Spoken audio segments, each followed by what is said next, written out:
Chers fidèles, quelques annonces. Donc, comme annoncé, d'abord le sermon en français, ensuite à 10h, à 11h, pardon, la messe, et après la messe, un autre sermon en néerlandais. Aujourd'hui, deuxième dimanche après Pâques, dit du bon pasteur. Demain, Saint Pierre Canisius, confesseur et docteur. Mardi, Saint Paul de la Croix, confesseur. En certains lieux, Saint Louis-Marie Grignon de Montfort, donc en Vendée, où il a travaillé. Et Saint Pierre Chanel, missionnaire, premier martyr de l'Océanie. Mercredi, Saint Pierre de Vérone, martyr dans l'ordre dominicain. Jeudi, Sainte Catherine de Sienne, vierge, aussi dans l'ordre dominicain. Vendredi, Saint Joseph, c'est 1er mai. Saint Joseph, artisan, époux de la Sainte Vierge. C'est pas un jour d'obligation, mais quand même une grande fête. Le mois de mai est consacré à la très Sainte Vierge. Il est recommandé de faire en famille et dans les communautés religieuses, enfin, autant que c'est possible, de vivre ensemble, autant que c'est possible, et permis, de l'exercice en son honneur et fleurir son image. Samedi, le premier samedi du mois, c'est Saint Athanase, évêque et docteur. Dimanche prochain, troisième dimanche après Pâques. Comme vous savez, il y a 5 dimanches après Pâques. Et ensuite, il y a, après ce 5e dimanche, il y a le jeudi qui suit l'Ascension. Donc, c'est 40 jours après Pâques. L'Ascension et 50 jours après Pâques, donc 10 jours après l'Ascension, la Pentecôte.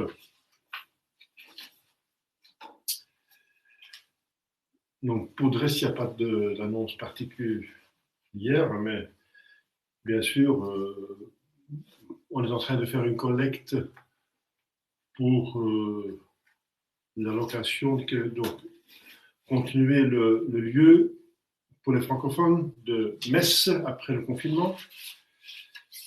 Bon, je pense que je vais arriver à payer un loyer, mais pour acheter quelque chose, ce serait une autre paire de manches. Donc, si chacun fait l'effort dont il est capable, même si c'est 5 € par mois, tant pis. Si c'est 500, tant mieux. Mais donc, tout le monde, si c'est 50 ou 30 ou 20 ou 10 ou 40, ou je sais pas, n'importe quoi. Donc, si tout le monde donne dont il est capable et mensuel, on pourrait y revenir, je pense. On pourrait venir, arriver, aidé par des personnes, des bienfaiteurs d'ailleurs. Parce que nos propres fidèles ne sont pas assez nombreux pour porter le poids, malheureusement. Mais avec l'aide de l'extérieur, ça va aller. Mais à condition que tout le monde fasse ce qu'il peut, si peu que ça soit. Voilà, merci beaucoup. Donc, c'est la seule annonce, voilà. Donc, qu'on cherche un lieu et que ça va, probablement, ça, on va réussir. Au nom du Père et du Fils et du Saint-Esprit, ainsi soit-il. L'évangile du bon pasteur.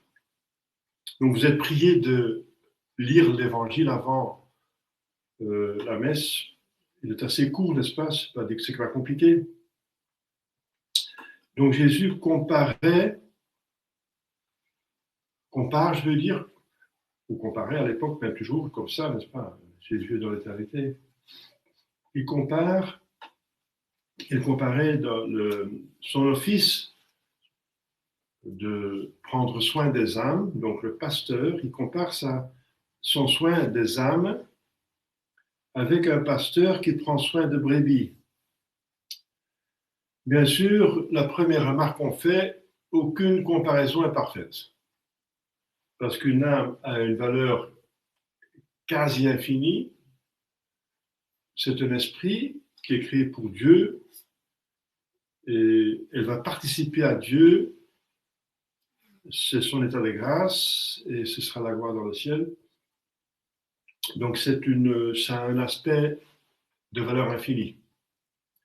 L'état de grâce a une valeur infinie, puisque Dieu est infini, et l'état de grâce est une participation à Dieu.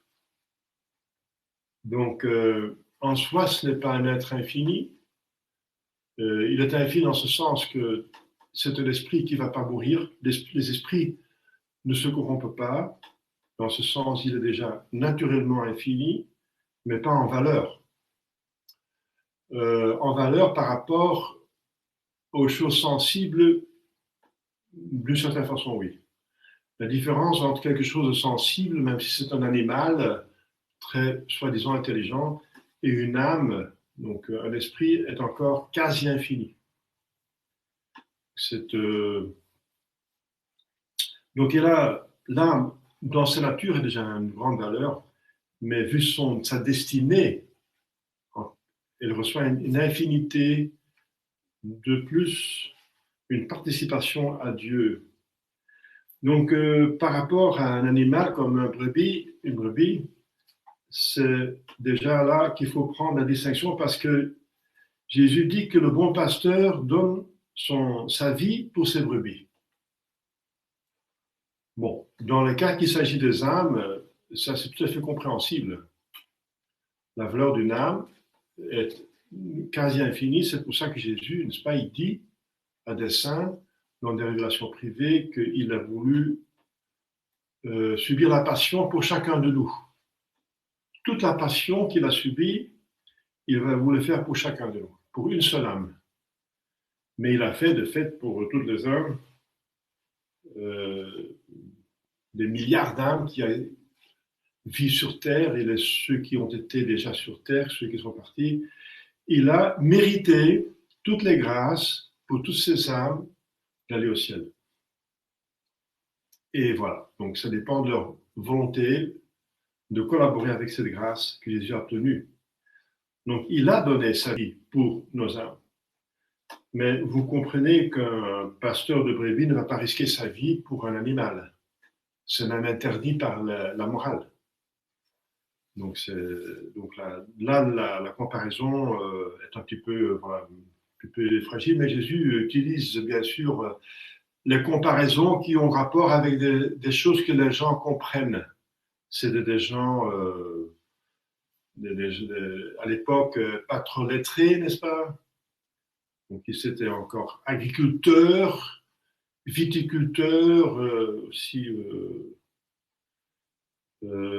paysans, n'est-ce pas? La plus grande partie de l'activité était paysanne. Donc, parce que le troupeau, voilà, ils connaissaient ça très bien. Donc, Jésus a trouvé ça comme l'image qui se rapproche de plus de ce qu'il veut exprimer et qui est connu facilement par les gens de l'époque. Voilà. Donc, il faut prendre de la comparaison ce qui est similaire et il faut essayer d'abstraire ce qui est différent. Donc, la première remarque qu'il faut faire, c'est que, justement, c'est même un péché, n'est-ce pas, entre parenthèses, parce qu'il y a une exagération actuelle. On peut être sadique envers les animaux, c'est interdit par l'Église, mais on peut être aussi trop attaché à les animaux de façon à les traiter comme des hommes. Et ça, c'est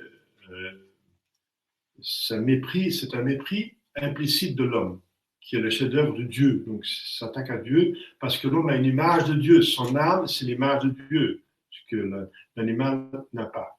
Il n'a pas cette image, l'âme. Dieu est esprit, l'âme est esprit. Dieu est trine, notre esprit a une triple puissance et activité, intelligence, mémoire, volonté. Donc, un animal n'a pas cette intelligence abstraite et volonté libre. Mais vous comprenez que Jésus compare le soin. Ce qui convient avec cette comparaison, c'est que celui qui est vraiment pasteur des brebis, ce sont ces brebis, les propriétaires des brebis, il va prendre beaucoup plus de soin des brebis qu'un mercenaire. Voilà. Et le mercenaire, c'est comme un mauvais passeur, comme les pharisiens à l'époque, qui cherchaient autre chose que la gloire de Dieu et le salut des âmes. Alors, je vais prendre un certain point, parce que le grand problème de l'Église, c'est justement ça. C'est justement les bons pasteurs. Nous sommes appelés des CD vacantistes, quoique nous sommes tout simplement des catholiques. Nous ne sommes pas autre chose, comme si le sédévacantisme, c'est un nouveau mouvement qui n'existait pas avant le concile. Voilà, avant le concile, on était catholique, maintenant on est sédévacantiste. Non, on est toujours catholique. Et je dirais, avant le concile, les catholiques étaient aussi sédévacantistes.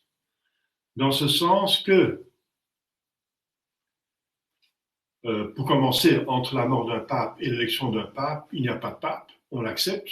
Donc le CD est vacant. Donc régulièrement, les catholiques étaient CD vacantistes, ça veut dire préconiser qu'il n'y a pas de pape à Rome, puisque le pape est mort et l'autre n'est pas encore là, donc il n'y en a pas. Mais vous voyez, on n'est pas CD vacantiste, on est finalement tout simplement catholique. Et maintenant, on est toujours entre voilà, la mort et la disparition de la papauté à cause d'hérésie et l'élection d'un vrai pape. Donc,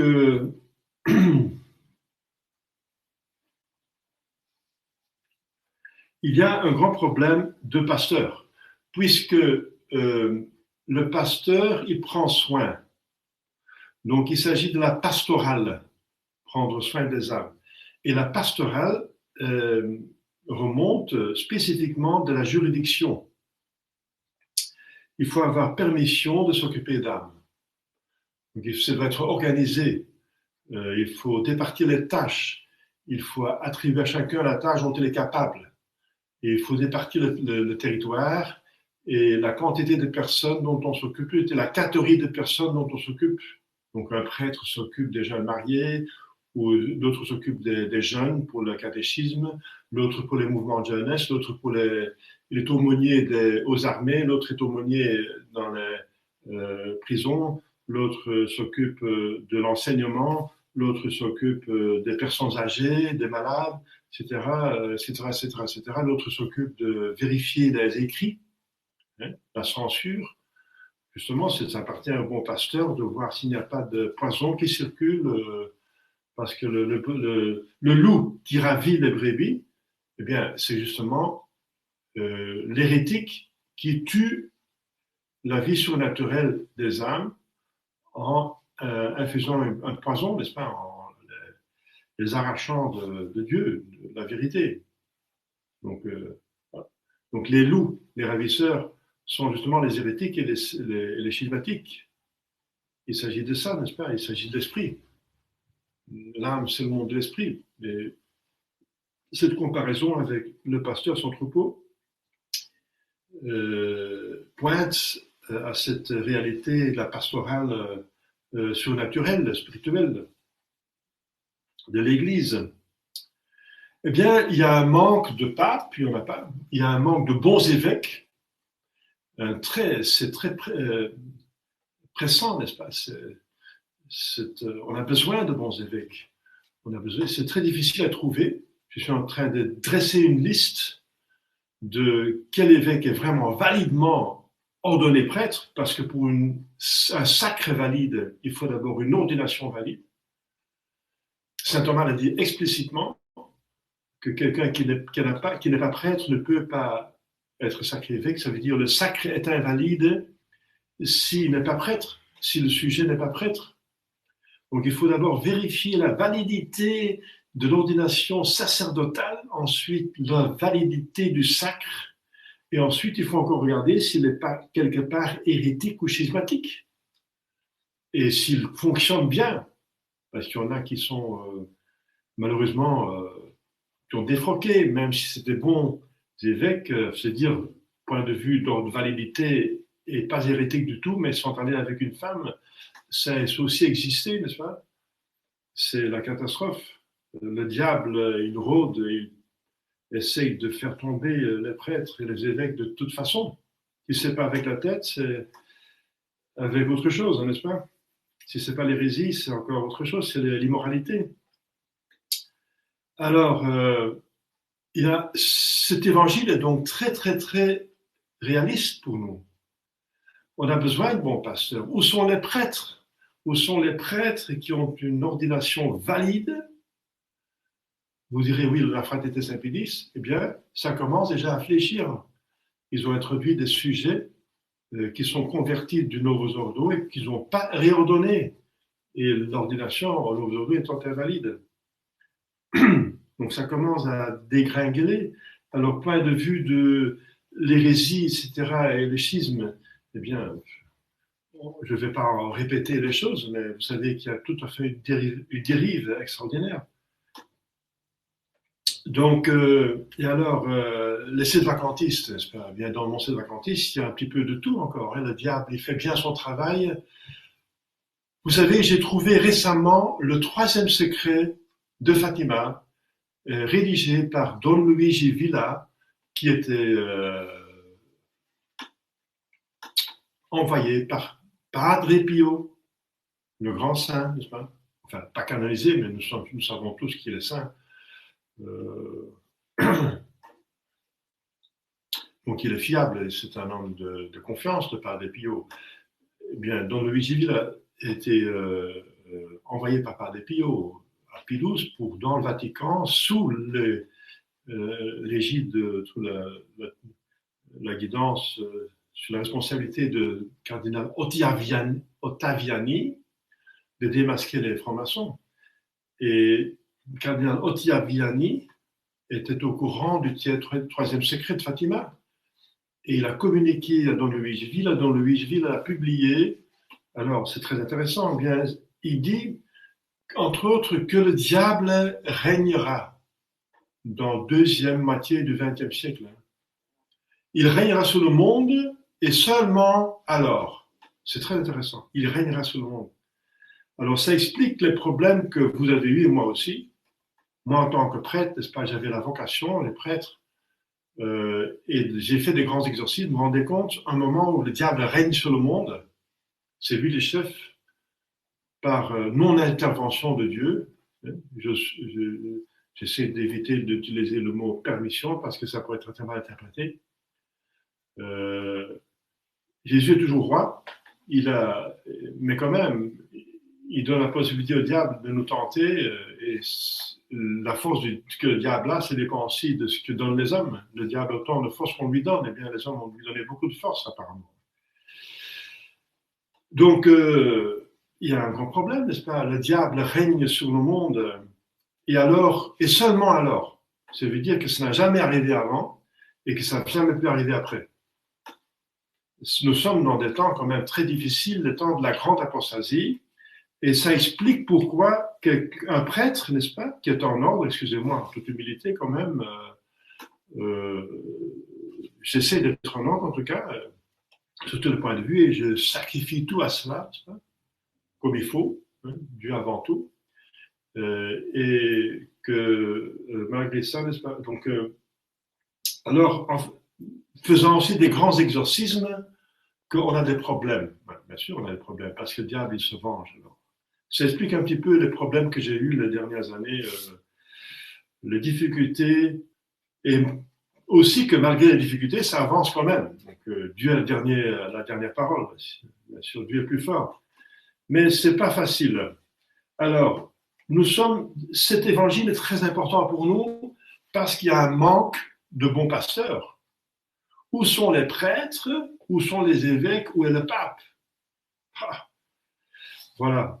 Donc ici, il y a quelques indications. Quel est le bon pasteur? Pour le discerner, eh bien, il connaît son troupeau, dit Jésus. Il appelle ses brebis par leur nom et connaît leur tempérament et leurs besoins. Donc il connaît son troupeau, il connaît ses brebis, il connaît les siens. Il les conduit dans le vrai et gras pâturage.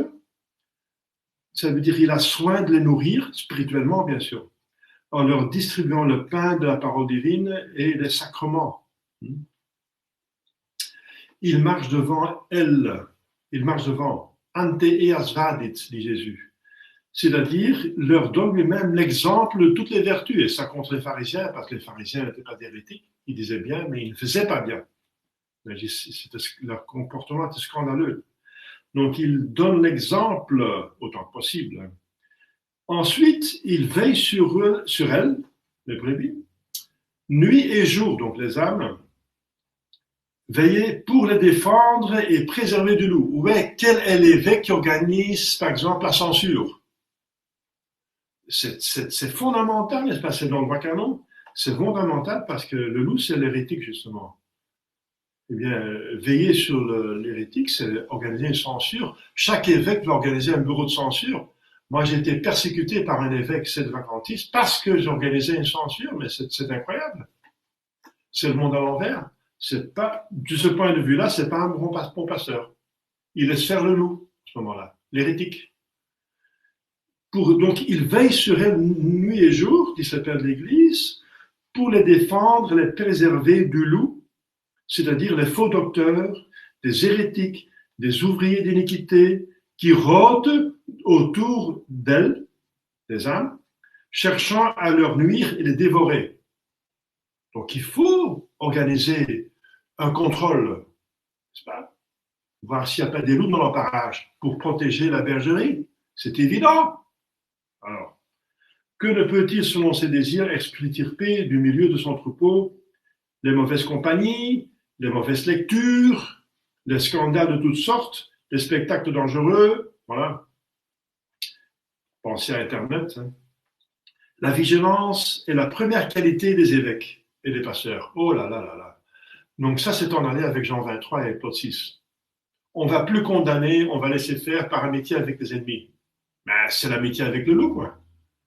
C'est ça qui a détruit l'Église, cette mentalité de laisser faire. Et il y a plein de sédvacantistes qui font des publications sans laisser contrôler par l'évêque ou par un prêtre, qui ont des blogs, des trucs, des publications, voilà. Mais ça, c'est contre, n'est-ce pas, l'Église. La vigilance est la première qualité des évêques et des pasteurs. Et les brebis doivent savoir qu'ils doivent soumettre tout à un évêque ou un prêtre qui est capable de faire ce travail de contrôle, n'est-ce pas? Voilà. C'est une des qualités du bon pasteur. Donc les autres sont de mauvais pasteurs. Il soutient et réchauffe les agneaux, c'est-à-dire donne aux enfants les soins que réclament leur jeune âge, la formation de leur intelligence, de leur cœur. Donc il s'adapte, il prend soin, il étudie une pastorale bien réfléchie, au point de vue de la piété, de la connaissance de la religion, que ça progresse. Il prend soin, en particulier des brebis faibles, c'est-à-dire des malades, des mourants, des gens à qui on a des problèmes. Il court à la recherche de brebis errantes et perdues. Donc, il va faire un apostolat de missionnaire. Après les pauvres à m'égarer dans la voie du péché et de l'erreur, et avec une bonté toute paternelle, il fait tout ce qu'il peut pour les rapporter au bercail sur ses épaules. Voilà. Et quelle joie pour son cœur lorsqu'il a pu arracher sa proie au loup infernal. Enfin, il aime ses brebis jusqu'à sacrifier pour elles son temps, ses biens, sa santé, sa vie, etc. On se dépense, bien sûr.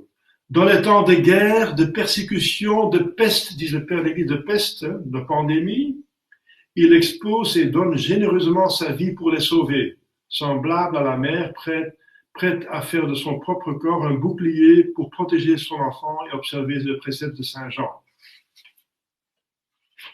Enfin, moi j'ai fait la liturgie jusqu'à être chassé par la police, hein, donc je ne peux pas faire plus, j'ai déjà plus dû payer 250 €, ça suffit. Mais bien sûr, si quelqu'un est mourant, je m'en fiche de la police si j'y vais. Hein. Ça, même si c'est à Paris, à Paris, il y a d'autres prêtres. Il y a Matteo Boneconcili, façon de parler. Si quelqu'un est mourant, il a besoin d'une confession, je m'en fiche de la police. Hein. Il n'y a personne qui peut m'arrêter, c'est normal. C'est normal. Malheureusement, c'est comme ça. Alors, si la police devrait normalement, dans un pays catholique, protéger les prêtres qui font leur travail. Voilà, chers fidèles, un petit peu quelques aspects, n'est-ce pas, pour réfléchir et pour prier surtout. Le dimanche, mon pasteur, c'est aussi le dimanche des séminaires on fait une collecte pour le séminaire, mais on prend, ou surtout, on demande pour prier pour des vocations, pour de bons prêtres, et pour que les prêtres qui sont là tiennent, ou se convertissent, ou corrigent leurs défauts. Et les évêques. Donc, je suis en train de dresser une liste des évêques et je vais les visiter. Et on a besoin de bons évêques, des évêques. Prions pour cela, pour cette grande grâce d'avoir de bons pasteurs, au nom du Père et du Fils et du Saint-Esprit, ainsi soit-il.